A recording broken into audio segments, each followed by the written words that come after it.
نبی کی راہ پر چلنا شریعت نام ہے اس کا، نبی کی راہ پر چلنا شریعت نام ہے اس کا، نبی کے نام پر مٹنا محبت نام ہے اس کا، نبی کے نام پر مٹنا محبت نام ہے اس کا۔ لعاب پاک کو ہاتھوں پہ رخساروں پہ مل لینا، لعاب پاک کو ہاتھوں پہ رخساروں پہ مل لینا، رخساروں پہ مل لینا۔ غلامی اس کو کہتے ہیں، عقیدت نام ہے اس کا، غلامی اس کو کہتے ہیں، عقیدت نام ہے اس کا۔ نبی کی راہ پر چلنا شریعت نام ہے اس کا، نبی کے نام پر مٹنا محبت نام ہے اس کا۔ جو جائے فدا ان پر فرشتے غسل دے ان کو، جو جائے فدا ان پر فرشتے غسل دے ان کو، فرشتے غسل دے ان کو۔ یہی ہے عشق دل والوں، شہادت نام ہے اس کا، یہی ہے عشق دل والوں، شہادت نام ہے اس کا۔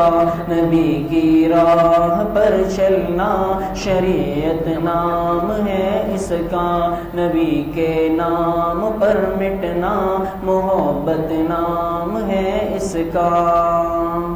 عمر منبر پہ ہے لیکن سنا دی بات لشکر کو، عمر منبر پہ ہے لیکن سنا دی بات لشکر کو، سنا دی بات لشکر کو۔ خطیب و غور فرماؤ، خطابت نام ہے اس کا، خطیب و غور فرماؤ، خطابت نام ہے اس کا۔ نبی کی راہ پر چلنا شریعت نام ہے اس کا، نبی کے نام پر مٹنا محبت نام ہے اس کا۔ شب ہجرت اکیلے ہیں علی آقا کے بستر پر، شب ہجرت اکیلے ہیں علی آقا کے بستر پر، علی آقا کے بستر پر۔ یہی تو جان ساری ہے، شجاعت نام ہے اس کا، یہی تو جان ساری ہے، شجاعت نام ہے اس کا۔ نبی کی راہ پر چلنا شریعت نام ہے اس کا، نبی کے نام پر مٹنا محبت نام ہے اس کا۔ نبی کی راہ پر چلنا شریعت نام ہے اس کا، نبی کے نام پر مٹنا محبت نام ہے اس کا۔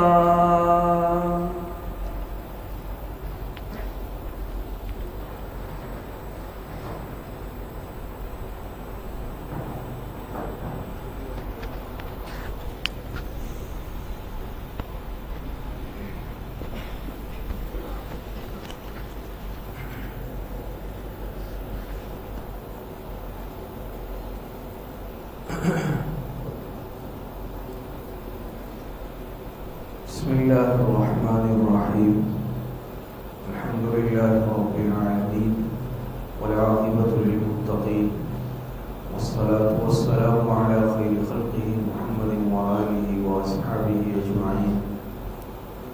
قال اللہ تبارک وتعالی فی القرآن المجید: لقد كان لكم في رسول الله أسوة حسنة، صدق اللہ العظیم۔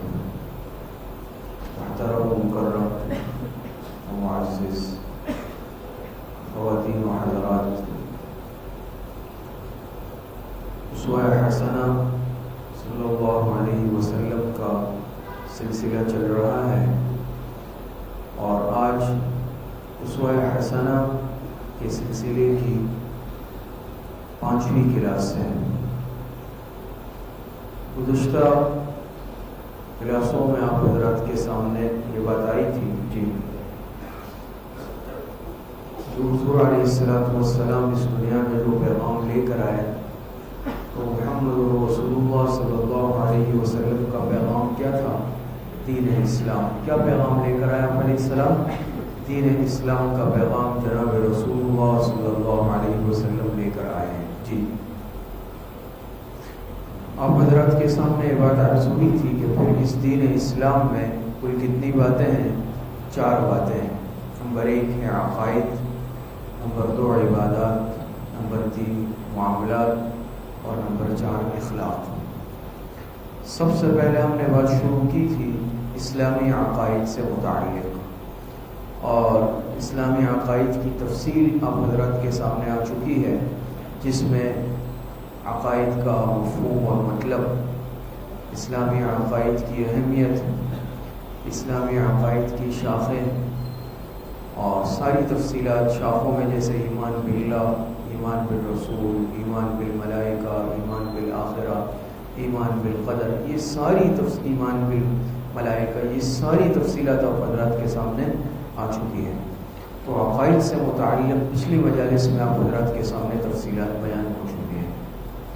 اس کے بعد ہم نے بات شروع کی تھی عبادات سے متعلق گزشتہ درس میں، اور آپ حضرات کے سامنے عبادات سے متعلق یہ بات آ گئی تھی کہ عبادات کی اہمیت، مفہوم و مطلب اور عبادات کی اہمیت، یہ باتیں آپ حضرات کے سامنے آ چکی تھی۔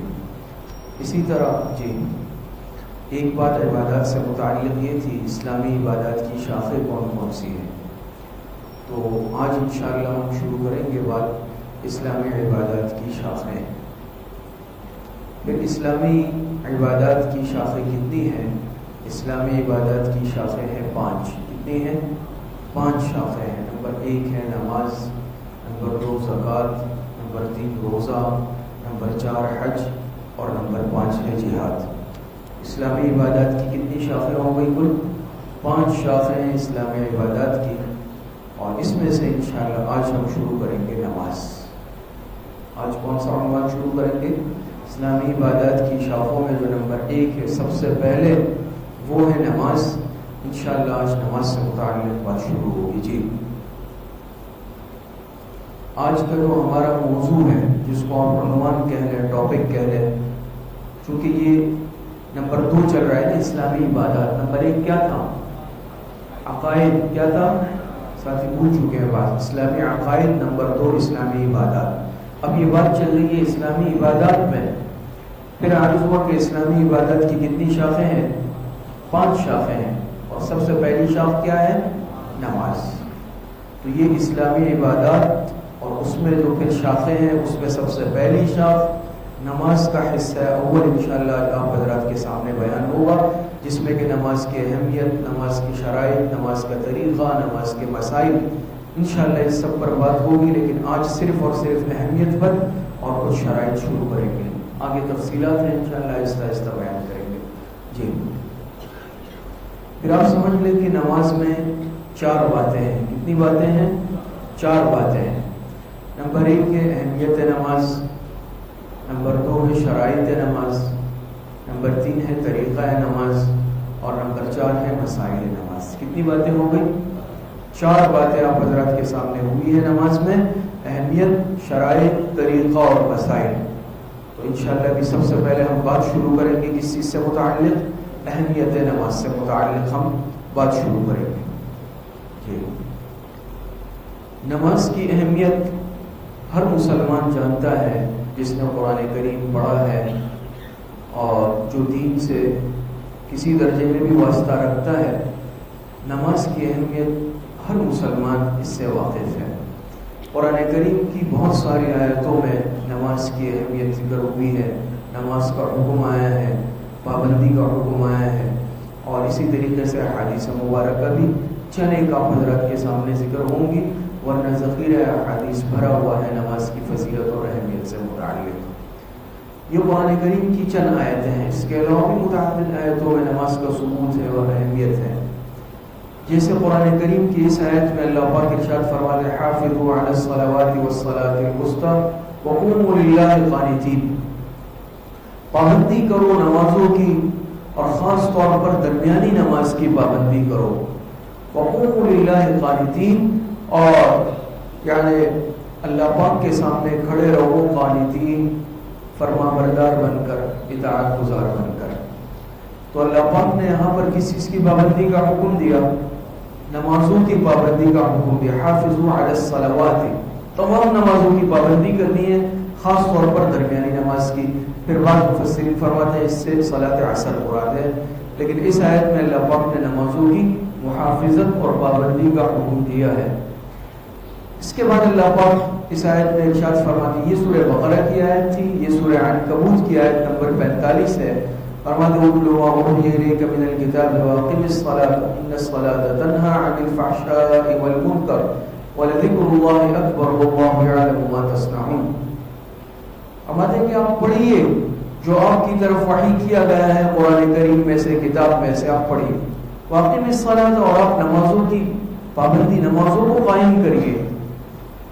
ان الصلاۃ تنہی عن الفحشاء والمنکر، بے شک نماز یہ انسان کو بے حیائی اور برے کاموں سے روکتی ہے، اور اللہ پاک کی یاد، اللہ پاک کا ذکر بہت بڑی چیز ہے، اور اللہ پاک جانتا ہے جو کچھ تم لوگ کرتے ہو۔ تو اس آیت میں بھی اللہ پاک نے نماز کا حکم دیا، واقم الصلاۃ، نماز قائم کرو، اور نماز کا فائدہ بھی ذکر کیا، نماز کی برکت بھی ذکر کی کہ ان الصلاۃ تنہی عن الفحشاء والمنکر ولذکر اللہ اکبر۔ اس آیت میں دو فائدے نماز کے اللہ پاک نے ذکر بھی فرمائے ہیں ساتھ میں۔ پہلا فائدہ کیا ہے کہ نماز انسان کو برائی سے، بے حیائی کے کاموں سے اور برائی سے روکتی ہے، یہ نماز کی برکت ہے۔ بہت سارے گناہ انسان سے اس نماز کی برکت سے چھوٹ جاتے ہیں۔ یہ نماز ایسی بابرکت عبادت ہے کہ یہ انسان کے دل سے گناہوں کے میل کو ختم کر دیتی ہے، لیکن آج ہماری نماز ہمیں برائی سے روک نہیں رہی ہے۔ حالانکہ قرآن میں اللہ پاک نے فرمایا، سچ ہے، حق ہے بالکل، کہ نماز انسان کو برائی سے، بے حیائی کے کاموں سے روکتی ہے، لیکن جب نماز بھی نماز ہو، اور وہ نماز جاندار نماز ہو، شرائط کے مطابق ہو، خشوع اور خضوع کے ساتھ ہو۔ آج ہماری نمازیں کیسی نمازیں ہیں؟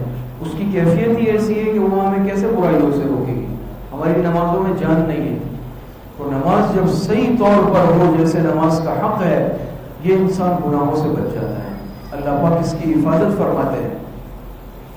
دوسرا، یہ نماز انسان کو اللہ پاک کی یاد دلاتی ہے، اور اللہ پاک کی یاد بہت بڑی چیز ہے۔ انسان نماز میں کیا ہے؟ تحمید، تسبیح، اللہ پاک کی حمد و ثنا، تو اللہ پاک کی یاد ہے، یہ بھی برکت ہے نماز کی۔ اسی طرح فرمایا اللہ پاک ارشاد فرماتے ہیں سورہ روم میں، منیبین الیہ واتقوہ واقیموا الصلاۃ ولا تکونوا من المشرکین، فرمایا کہ فرما بردار بن کر رہو اور اللہ پاک سے ڈرو، نماز کو قائم کرو اور مشرکین میں سے مت ہو جاؤ۔ فرمایا واقیموا الصلاۃ، اور کیا کرو؟ نماز کو قائم کرو، جگہ جگہ آپ کو ملے گا۔ اسی طرح سورہ طٰہٰ کی آیت ہے، وَأْمُرْ أَهْلَكَ بِالصَّلَاةِ وَاصْطَبِرْ عَلَيْهَا لَا نَسْأَلُكَ رِزْقًا نَحْنُ نَرْزُقُكَ وَالْعَاقِبَةُ لِلتَّقْوَىٰ۔ آپ اپنے اہل خانہ کو بھی نماز کا حکم دیجیے، اپنے گھر والوں کو بھی نماز کا حکم کریں، اور خود بھی نماز کی پابندی کریں۔ اللہ پاک فرماتے ہیں ہم آپ سے رزق کا سوال نہیں کرتے، بلکہ ہم تو خود آپ کو رزق دیتے ہیں۔ رزق دینے والی ذات اللہ پاک کی ہے، اور بہترین انجام ہے، اچھا انجام ہے تقویٰ کے لیے۔ یہ چند آیت بطور نمونے کے آپ حضرات کے سامنے آئی، جس میں نماز کی فضیلت کو بیان کیا گیا۔ باقی آپ قرآن کریم دیکھ لیں، جگہ جگہ پر یقیمون الصلاۃ واقیموا الصلاۃ ان الصلاۃ کانت علی المؤمنین کتابا موقوتا، اور بہت ساری آیتیں اس طرح ہیں جس میں اللہ پاک نے نماز کا حکم دیا ہے۔ جی اب کچھ احادیث مبارکہ، یہ روایت ہے حضرت عبداللہ بن عمر رضی اللہ تعالی عنہما سے مروی ہے، وہ روایت کرتے ہیں کہ جناب رسول اللہ صلی اللہ علیہ وسلم نے ارشاد فرمایا، بنی الاسلام علی خمس شہادۃ ان لا الہ الا اللہ وان محمد رسول اللہ واقام الصلاۃ وایتاء الزکوٰۃ وحج البیت وصوم رمضان۔ آپ علیہ الصلوۃ والسلام نے ارشاد فرمایا نماز کی بنیاد کیا ہے؟ 5 چیزوں پر ہے۔ کتنی چیزیں ہیں؟ 5 چیزیں ہیں. گواہی دینا یہ کہ اللہ پاک کے سوا کوئی معبود نہیں اور بے شک محمد صلی اللہ علیہ وسلم اللہ پاک کے رسول ہیں. یہ گواہی دینا اور نماز کو قائم کرنا، زکوٰۃ کو ادا کرنا، بیت اللہ کا حج کرنا، رمضان کے روزے رکھنا. جی بخاری اور مسلم کی روایت ہے، متفق علیہ، یعنی یہ روایت بخاری شریف میں بھی ہے اور یہ روایت مسلم شریف میں بھی ہے. جی یہ حضرت ابو ہریرہ رضی اللہ عنہ کی روایت ہے. وعن ابی ہریرہ رضی اللہ عنہ قال سمعت رسول الله صلى الله عليه وسلم يقول أرأيتم لو أن نهرا بباب أحدكم يغتسل منه كل يوم 5 مرات هل يبقي من درنه شيء؟ قالوا لا يبقي من درنه شيء. قال فذلك مثل الصلوات الخمس يمحو الله بهن الخطايا. متفق عليه. حضرت ابو ہریرہ رضی اللہ تعالی عنہ سے مروی ہے، وہ روایت کرتے ہیں کہ میں نے جناب رسول اللہ صلی اللہ علیہ وسلم سے سنا، آپ علیہ الصلوۃ والسلام ارشاد فرما رہے تھے کہ بتاؤ اگر تم میں سے کسی ایک کے گھر کے دروازے کے پاس ایک نہر بہ رہی ہو اور وہ اس نہر میں سے دن میں 5 مرتبہ نہاتا ہو، غسل کرتا ہو، تو کیا اس کے جسم پر میل کچیل میں سے کچھ رہے گا؟ کوئی میل کچیل باقی رہے گا؟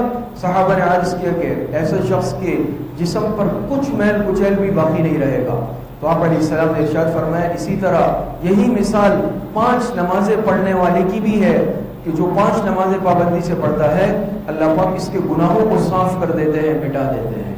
نماز کی اتنی بڑی برکت ہے. یہ بھی بخاری مسلم کی روایت ہے. تو یہ قرآن اور حدیث سے نماز کی کچھ اہمیت آپ حضرات کے سامنے ذکر ہوئی. یہ اہمیت نماز اور بہت ساری باتیں اس میں ہیں. نماز یہ اللہ پاک نے مسلمان پر فرض کی ہے اور ہر ایک پر دیکھیں جو مکلف ہے، عاقل بالغ مسلمان ہے، شرائط پائی جاتی ہے تو پھر اس میں ہر ایک پر فرض ہے، چاہے بوڑھا ہے، چاہے جوان ہے، چاہے مرد ہے، چاہے عورت ہے، چاہے امیر ہے، چاہے غریب ہے، کسی سے معاف نہیں ہے. یہ تو نہیں ہے نا جو مالدار ہے تو وہ نماز معاف کرا دے اور غریب پڑھتا رہے. جس طرح غریب پر فرض 5 وقت کی، مالدار پر بھی فرض، عورت پر فرض، مرد پر بھی فرض، جوان پر فرض، بوڑھے پر بھی فرض. تو یہ نماز اللہ پاک کی ایسی عبادت ہے کہ جو 5 وقت ہر مسلمان پر فرض ہے.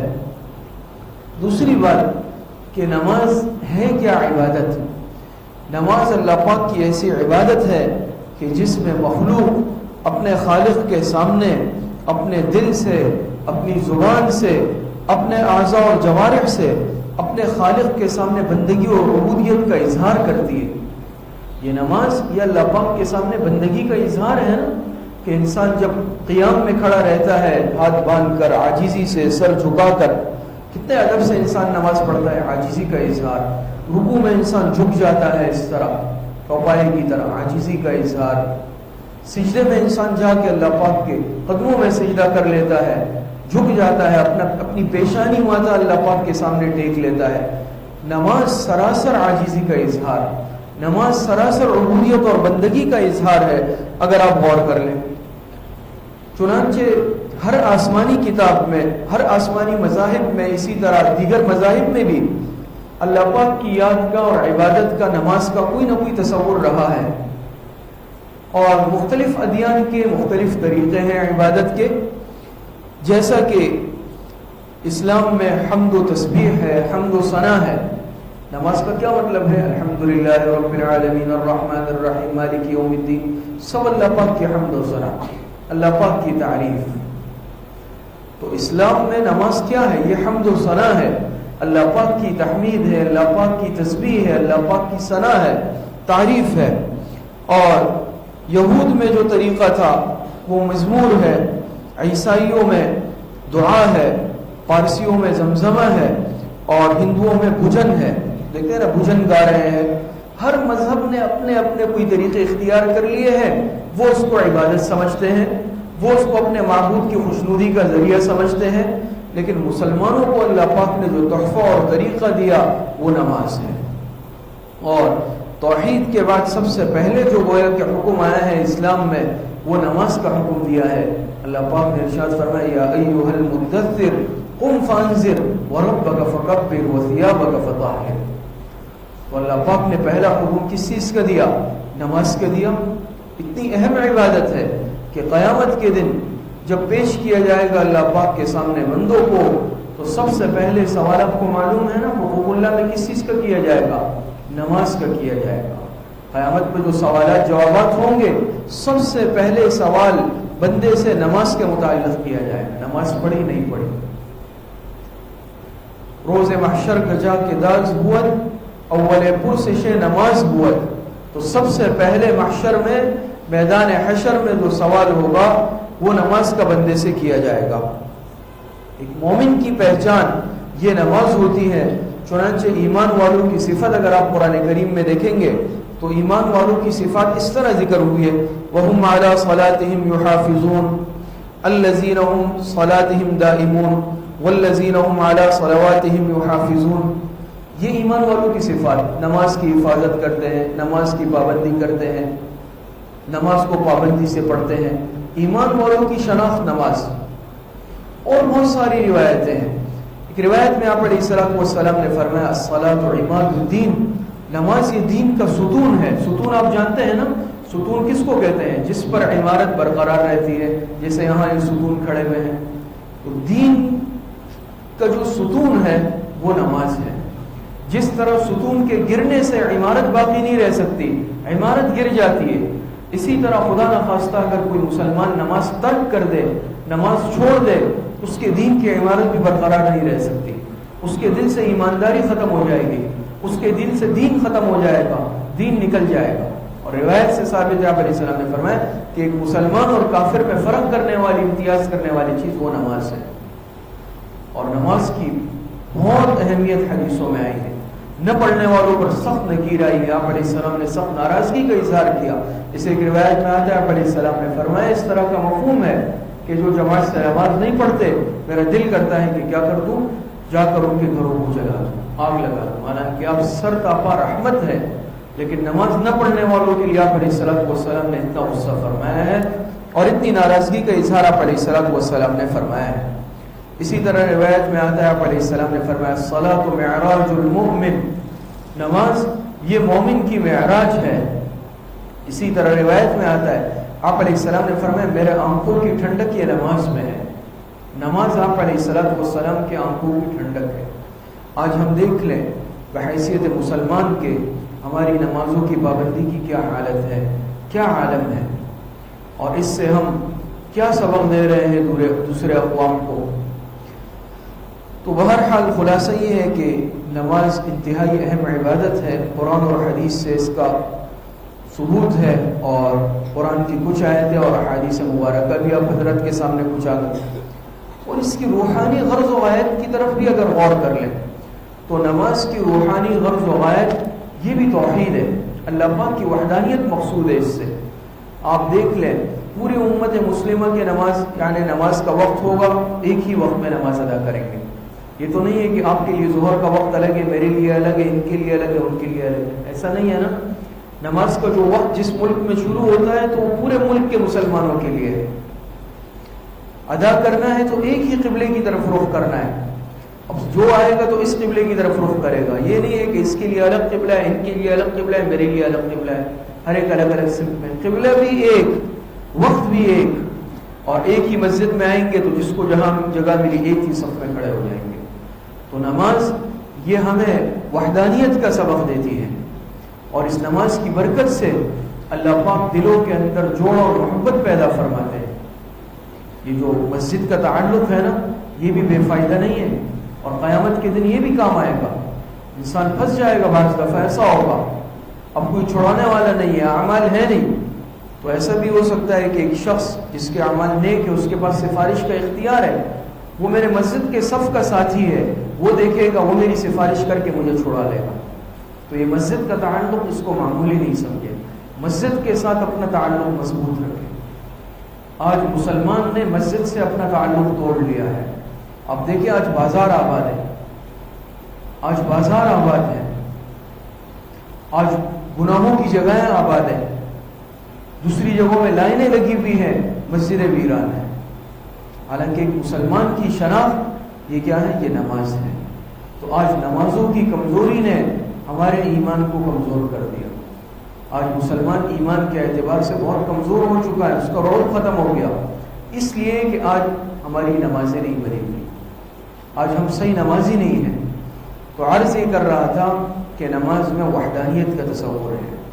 باقی مذاہب میں بھی دیکھیں تفریق ہے، ذات پات کی اور امیر غریب کی، رنگ و نسل کی، لیکن اسلام میں ایسا کچھ بھی نہیں ہے۔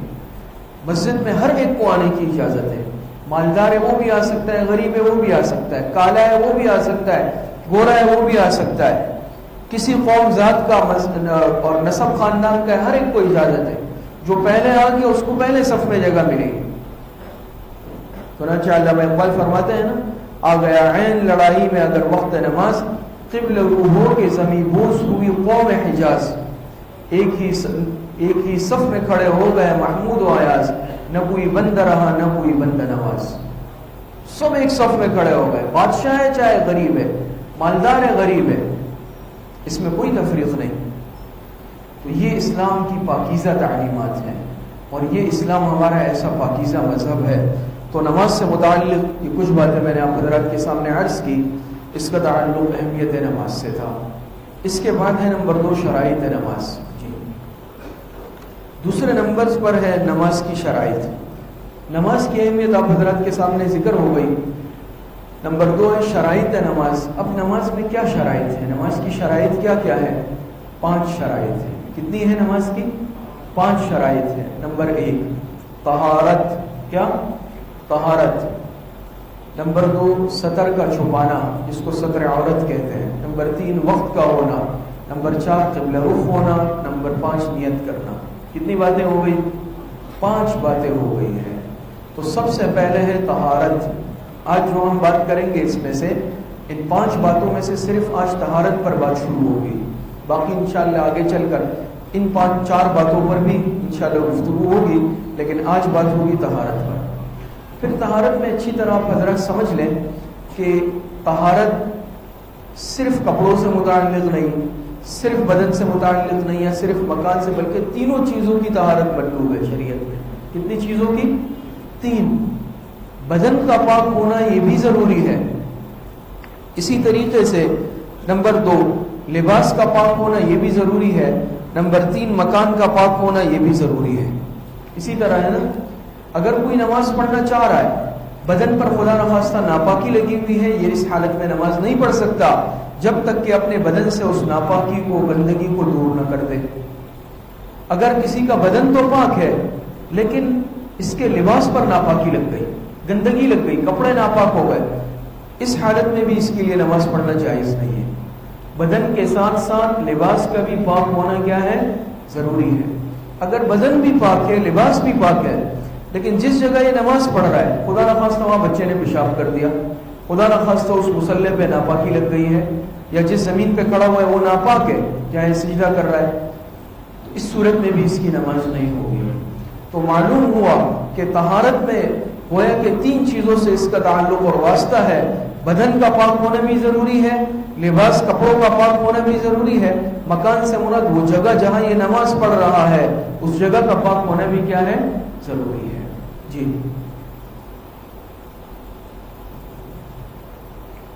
یہ طہارت سے متعلق بات شروع ہوئی، میں نے عرض کیا۔ اور طہارت میں کتنی صورتیں آئیں؟ 3 صورتیں، بدن کا پاک ہونا، کپڑوں کا پاک ہونا، جگہ کا پاک ہونا۔ ٹھیک ہے، اب طہارت کے معنی کیا ہے؟ طہارت کے معنی آتے ہیں پاک ہونا، پاکی کے معنی میں ہے نا، عربی کا لفظ ہے طہارت، الطہور شطر الایمان۔ طہارت کے معنی آتے ہیں پاکی کے۔ تو طہارت کی ضد کیا ہے؟ وہ ہے نجاست۔ طہارت کی ضد کیا ہے؟ نجاست۔ پاکی کی ضد کیا ہے؟ ناپاکی۔ تو اس میں نجاست کا تصور بھی آ جاتا ہے، ناپاکی کا تصور بھی آ جاتا ہے۔ تو یاد رکھیں کہ طہارت کے سمجھنے کے لیے نجاست کا سمجھنا ضروری ہے، پاکی کے سمجھنے کے لیے ناپاکی کو سمجھنا بھی ضروری ہے۔ اس لیے دیکھیں اس میں کیا ہے، پھر طہارت کی 2 صورتیں ہیں، 2 قسمیں ہیں، ایک ہے اقسام نجاست، ایک ہے اقسام طہارت۔ دونوں کو سمجھنا ضروری ہے، اقسام نجاست کو سمجھنا بھی ضروری، اقسام طہارت کو سمجھنا بھی ضروری۔ آپ سمجھ گئے یہاں نجاست کا ذکر کیوں آیا؟ اس لیے میں نے عرض کیا کہ طہارت کو سمجھنے کے لیے نجاست کو سمجھنا کیا ہے؟ ضروری ہے۔ جی آج اقسام نجاست پر بات ہوگی، پھر اقسام طہارت پر انشاءاللہ اگلی مجلس میں بات ہوگی۔ تو اقسام نجاست پھر کتنی ہے؟ 2 قسموں پر ہے۔ نجاست کتنی قسموں پر مشتمل ہے؟ نجاست 2 قسموں پر مشتمل ہے۔ پہلی قسم کہلاتی ہے نجاست ظاہری، دوسری قسم کہلاتی ہے نجاست حکمی۔ دوسری قسم کیا کہلاتی ہے؟ نجاست حکمی کہلاتی ہے۔ ظاہری نجاست کیا ہے اور حکمی نجاست کیا ہے، اس کو اچھی طرح آپ حضرات سمجھ لیں۔ ظاہری نجاست جی، نجاست ظاہری، نجاست ظاہری کے معنی پہلے سمجھ لیں۔ نجاست ظاہری کے معنی آتے ہیں وہ نجاست جو انسان کو نظر آئے، جس کو انسان اپنی آنکھوں سے دیکھے، وہ کیا کہلاتی ہے؟ ظاہری نجاست۔ آگے حکمی سمجھنا آسان ہوگا اگر یہ آپ سمجھ لیں گے، ہم بالکل آسان انداز میں بتا رہے ہیں۔ ظاہری نجاست اس کو کہتے ہیں جو ظاہر ہے، جو آپ کی آنکھوں کے سامنے ہے، اس کو کہتے ہیں ظاہری نجاست۔ بات سمجھ میں آ رہی ہے؟ پھر نجاست ظاہری کی 2 قسمیں ہیں۔ کتنی قسمیں ہیں؟ 2۔ پہلی قسم ہے غلیظہ۔ کیا؟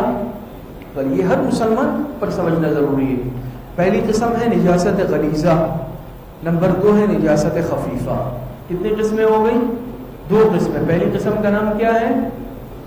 نجاست غلیظہ۔ دوسری قسم کا نام، آواز نہیں آ رہی ہے، نجاست خفیفہ۔ نجاست غلیظہ یہ کون سی نجاست ہے؟ اب یہ تو سمجھے نا، نجاست ظاہری کسے کہتے ہیں؟ جو ظاہر ہو، نظر آنے والی ہو۔ غلیظہ کہتے ہیں بڑی نجاست، سخت قسم کی نجاست، اور جس کی نجاست زیادہ سخت ہو اس کو کہتے ہیں غلیظہ۔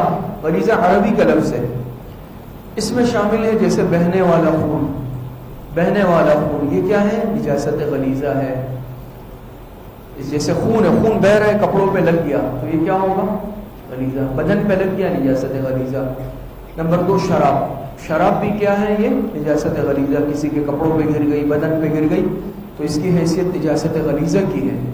حرام جانوروں کا پیشاب، حرام، حلال نہیں، یہ حرام کا لفظ اس کے ساتھ ضروری ہے، کیونکہ جانور 2 قسم کے ہیں۔ جس طرح پرندے 2 قسم کے ہیں، جانور بھی 2 قسم کے، ایک حلال ایک حرام۔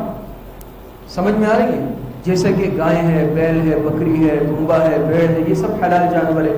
شیر ہے، ہاتھی ہے، ریچھ ہے اور چیتا ہے، یہ سب کیا ہے؟ یہ حرام جانور ہے، 2 قسم کے جانور ہیں۔ تو حرام جانوروں کا پیشاب یہ نجاست غلیظہ ہے۔ جو حرام جانور ہیں ان کے پیشاب اگر کسی کے کپڑوں وغیرہ پر لگ جائے، بدن پر لگ جائے تو یہ کس میں داخل ہے؟ یہ نجاست غلیظہ میں داخل ہے۔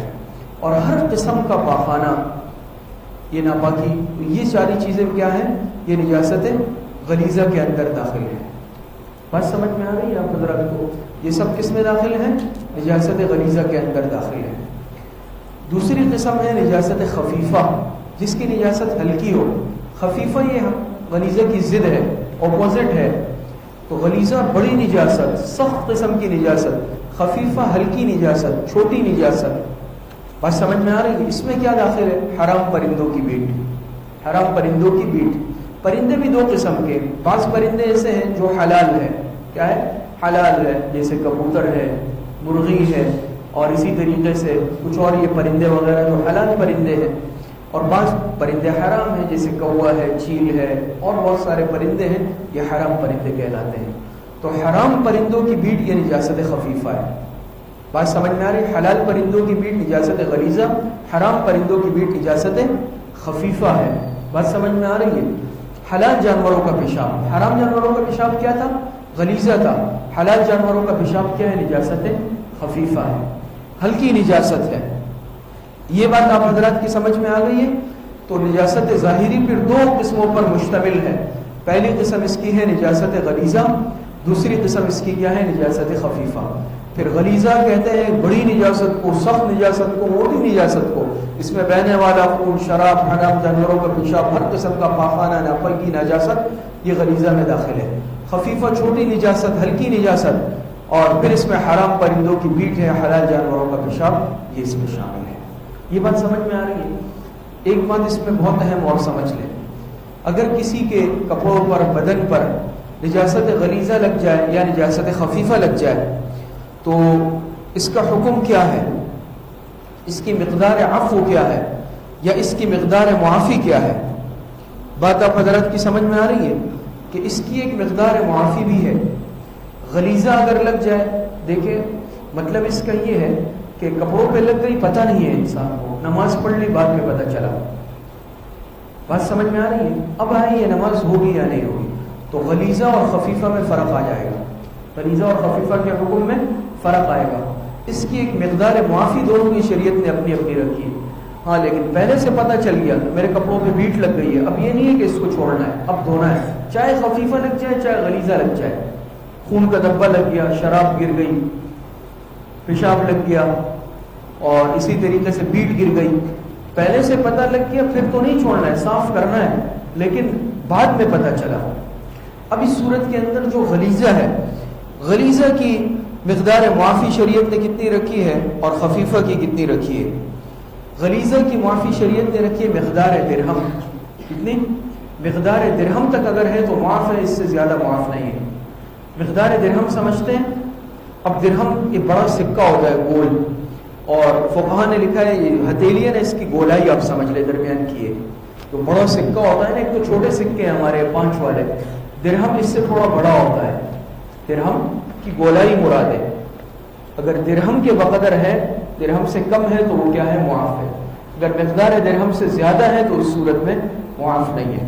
اب مقدار درہم یا پھر ہتھیلی کی گولائی کے برابر، اگر اتنی ہے آپ سمجھ رہے، وہ دیکھنے والا اچھی طرح سمجھ جاتا ہے کہ یہ مقدار درہم سے کم ہے، یہ مقدار درہم سے زیادہ ہے۔ اگر مقدار درہم ہے یا اس سے کم ہے، آپ کو بعد میں پتہ چلا تو معاف ہے، معاف ہے، یعنی نماز دہرانے کی ضرورت نہیں ہے۔ اگر نجاست غلیظہ لگ گئی تو مقدار درہم اگر لگ گئی یا اس سے کم ہے تو کیا ہے؟ معاف ہے۔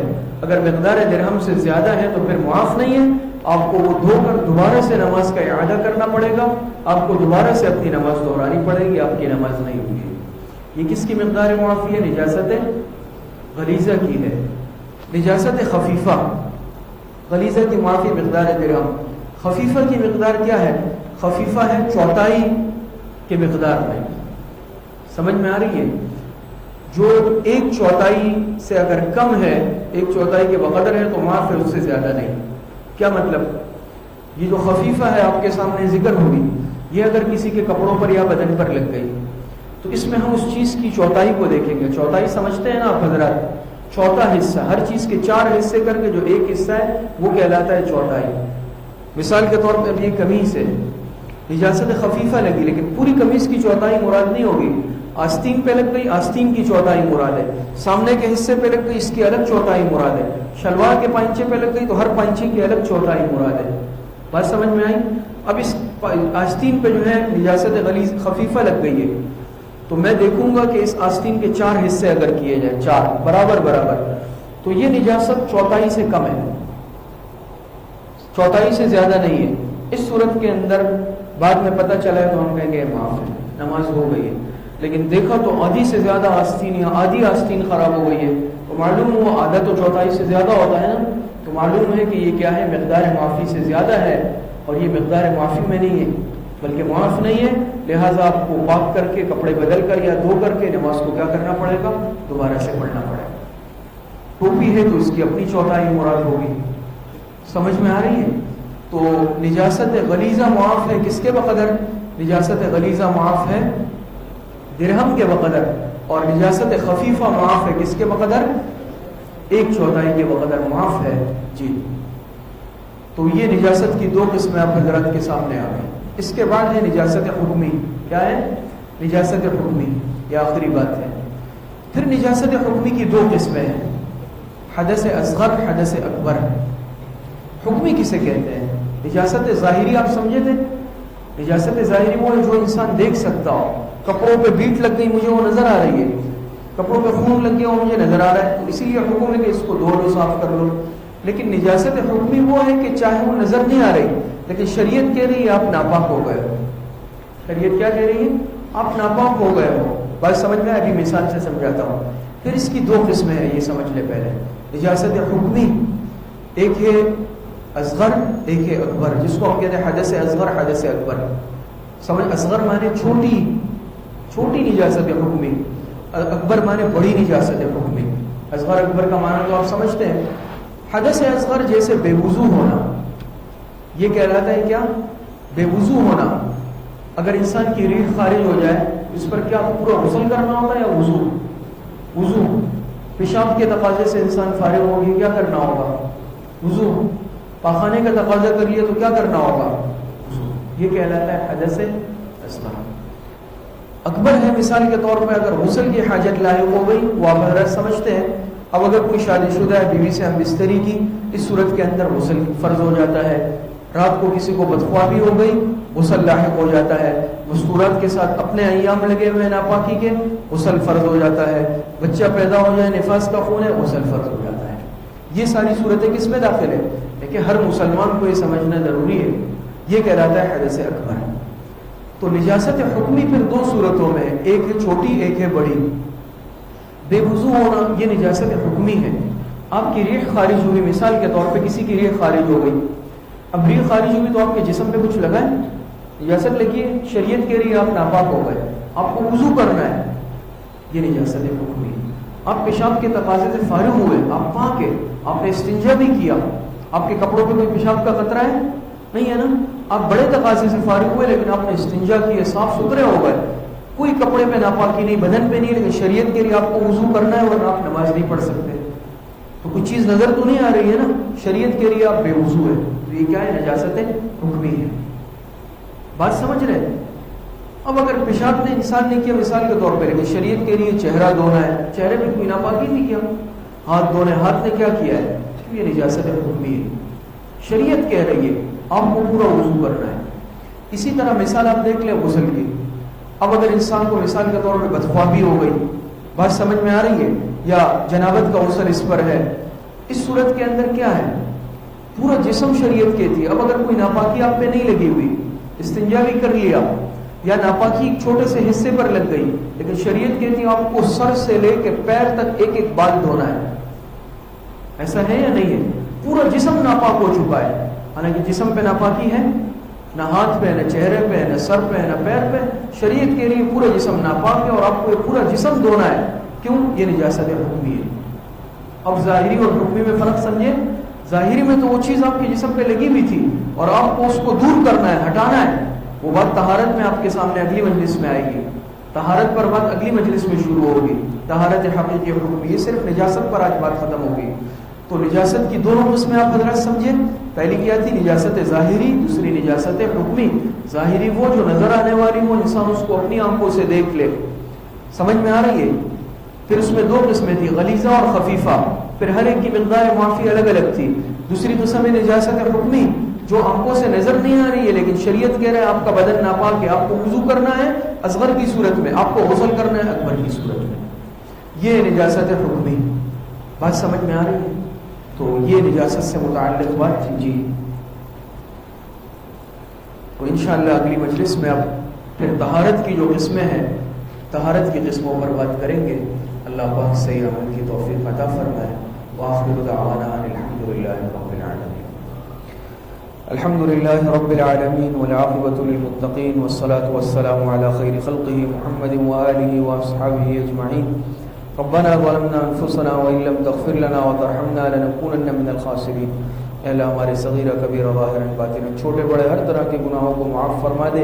اے اللہ جتنے گناہ ہوئے ہیں توبہ طائب ہوتے ہیں، اللہ ہماری توبہ کو قبول فرما لے۔ اے اللہ جتنے پریشان حال ہیں، جس قسم کی پریشانی ہے، اللہ سب کی پریشانیوں کو ختم فرما دے۔ مذکورات میں سے دعاؤں کا کہا گیا ہے، جس کی جو حاجت ہے، بیماری ہے، پریشانی ہے، اے اللہ سب کو جانتا ہے، اللہ سب کی پریشانیوں کو ختم فرما دے، سب کی دعاؤں کو قبول فرما دے۔ جتنے بیمار ہیں گھروں میں، اسپتالوں میں، اللہ پاک سب کو صحت کاملہ عاجلہ عطا فرما دے۔ جتنے اموات المؤمنین دنیا سے جا چکے ہیں، اللہ سب کی مغفرت فرما دے۔ ہماری دعاؤں کو اپنے فضل و کرم سے، فضل و رحمت سے اپنی بارگاہ میں قبول اور منظور فرما دے۔ وصلی اللہ وسلم علی نبینا محمد وآلہ واصحابہ اجمعین برحمتہ۔